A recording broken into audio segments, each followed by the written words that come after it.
kita hari ini duluan ngerjain tugas akhir analisis laporan keuangan organisasi publik. Teman, jadi entitas yang kita pilih adalah Basnas dan laporan keuangan yang kita pilih adalah 2022. Ya, salah satu jodoh dan tiga. Halo guys, jadi hari ini kita last day ngerjain Alkohol bersama Ahmad, Adita, dan Dian.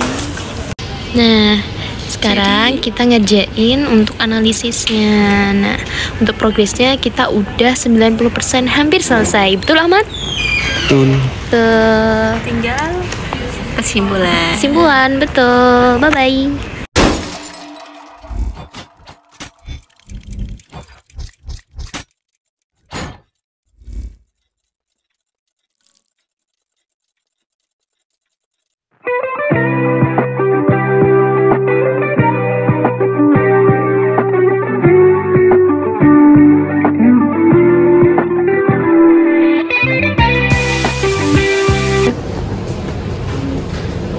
Basnas Kota Yogyakarta adalah lembaga pemerintahan struktural yang mengelola zakat, infak, sedekah, dan dana sosial keagamaan lainnya sesuai dengan syariat Islam.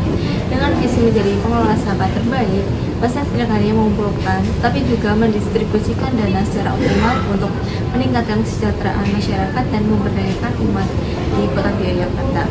Melalui program seperti bantuan pendidikan, pembangunan rumah layak huni, dan pemberdayaan usaha mikro, Basnas berkontribusi dalam pengentasan kemiskinan dan pengurangan kesenjangan sosial. Layanan berbasis teknologi termasuk platform online, pembayaran zakat, dan kalkulator zakat mempermudah muzaki penyaluran dana dengan transparan. Kolaborasi dengan pemerintah daerah serta pendampingan program Indeks Zakat Nasional mempertegas peran Basnas menjadi motor pembangunan sosial dan pembangunan ekonomi. Dengan adanya pendekatan berkelanjutan, Basnas Yogyakarta berupaya menjadikan zakat menjadi hidup umat yang mendukung kesejahteraan kolektif. Basnas Kota Yogyakarta menyusun laporan keuangan menurut PSAK 109 yang mencakup neraca, laporan perubahan dana, arus kas, dan juga catatan laporan keuangan. Akuntabilitas ditujukan dengan pemisahan dana halal dan juga non-halal, serta audit independen untuk menjamin integritas data.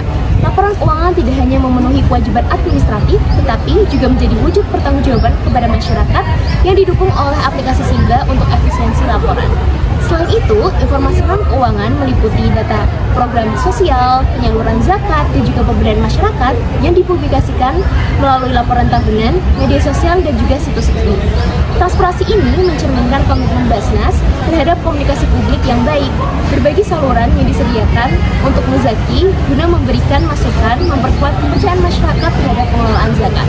Dengan transparansi keuangan dan juga non-keuangan yang saling melengkapi, Basnas membangun akuntabilitas dan juga mendorong partisipasi aktif dari masyarakat dan juga dalam kegiatan zakat.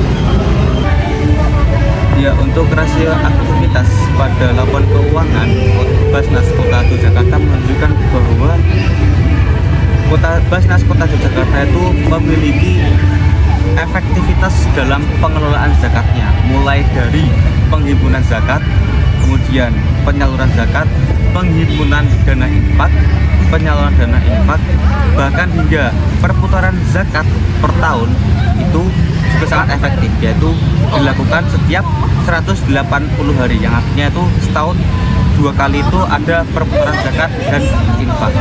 Baik, untuk rasio efisiensi, Basnas Kota Yogyakarta itu memiliki efisien dalam menghimpun dana zakat.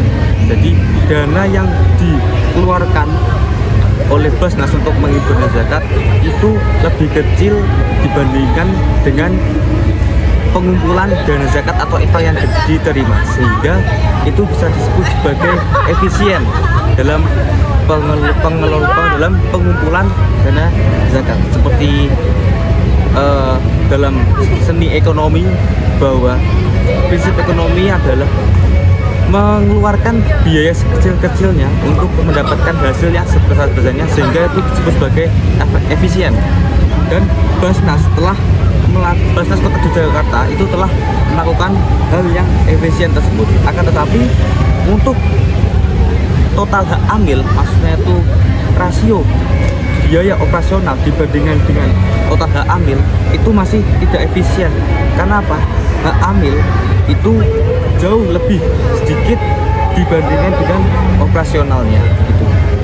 Baik, untuk rasio likuiditas dari Basnas Kota Yogyakarta menunjukkan bahwa current rasio dan current rasio itu di tahun 2021, 2022 dan 2023 menunjukkan hal yang tidak baik, karena total aset lancar itu nilainya itu lebih kecil daripada saldo dana yang akan disalurkan. Jadi sangat dikhawatirkan nantinya penggunaan aset lancar itu akan digunakan untuk menyalurkan dana zakat, bukan untuk hal-hal yang digunakan untuk mengumpulkan dana zakat seperti itu.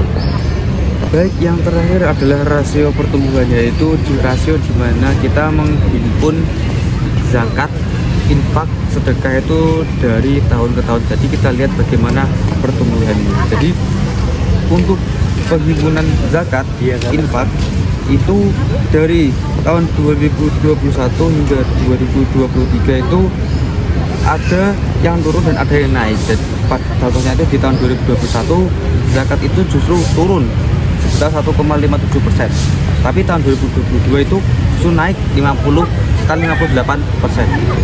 Jadi untuk penghimpunan sendiri itu memang ada fluktuasi, jadi ada kadang naik kadang turun, tapi untuk yang kita analisis itu justru lebih ke arah naik. Kemudian untuk yang penyaluran itu naik, jadi teman-teman naik. Jadi tahun 2021 itu memang jadi tahun 2021 itu memang sempat turun, tapi tahun 2022 dan 2023 itu naik. Jadi di tahun 2022 itu penyaluran zakat infak sedekah itu naik sebesar 54%. Kemudian di tahun 2023 itu naik sebesar 22% gitu. Baik, kesimpulannya adalah Kota Yogyakarta, Basnasnya itu sebenarnya memiliki penghimpunan zakat infak dan sedekah dan penyaluran zakat infak sedekah yang baik. Mulai dari penghimpunan dan penyalurannya itu sebenarnya sudah sangat baik. Akan tetapi total aset lantar yang dimiliki oleh Basnas Kota Yogyakarta, terutama kas, itu memang agak kurang, sehingga sangat dikhawatirkan penyaluran dana zakat infak dan sedekah yang dilakukan oleh Basnas itu bukan berasal dari penghimpunannya, melainkan dari aset lantar yang sudah ada. Begitu.